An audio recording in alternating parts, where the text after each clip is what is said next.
ঈদের দিন বড়দিন দেয়া তোল নাই, ডান্ডেকে চাইলি আর মরে গিয়ে তো বাফর দেখা নাই, বান্ডেকে চাইলি আর মরে গিয়ে তো বাফর দেখা নাই। ঈদের নামাজ সত্য গলির দিন মাড়ার ভিতরে বাফর দেখা নাই। ঈদের দিন ঈদের নামাজ শেষ করানোর পরে চারিমিকে চাইলাম আর বাফর দেখা নাই। গত বছর আর বাফরে ফরে ঈদের ময়দানত আসি, এরপরে গত বছর আর বাবারে হাতত ধরি ধরিয়ে ঈদের নামাজ আদায় করিয়ে ঘরের ভিতরে হসাই মেরা মোত্র সবুদরম ও মা নাই দে ফুজিয়ান, বাবা নাই দে ফুজিয়ান। ঈদের নামাজের দিন যেতে ইমামল হাত তুলিব, রব্বির হামহুমা কামা রব্বায়ানি সগীরা, যেতে ইমামল মা দে বাবারে জান্নাত দিবল্লে রহম করি বললে যেতে দোয়া করিব। মা নাই দিবা বাপ নাই দিবা তুন শিক্ষুত শিক্ষুত সিনার মধ্যে ধাক্কা লাগিয়ে রে এ ফুজিয়ান দর সগত তুন সকর ফানি যেতে বাইরে।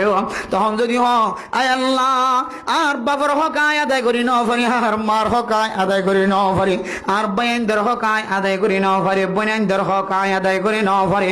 আয় আল্লাহ গত কয়েক বছর আগে, আয় আল্লাহ 9 বছর আগে 10 বছর আগে নিজের আসলি বতনের মধ্যে মারে লই ঈদ যাপন করছি, বাবার লই ঈদের ময়দানের মধ্যে নামাজ আদায় করছি। আল্লাহ আজি 8 বছর পার গিয়ে 9 বছর মাঝে উঠে গিয়ে 9 বছর পার যাইব, কত কোরবানোর ঈদ গিয়ে হয়, কত রোজার ঈদ গিয়ে হয়। আয় আল্লাহ এই ঈদের মধ্যে আয় অনর হাজার দরখাস্ত দিন আর বাবার গুনার মাফ করে দাও, আর মা বোনের কলর গুনার মাফ করে দেন।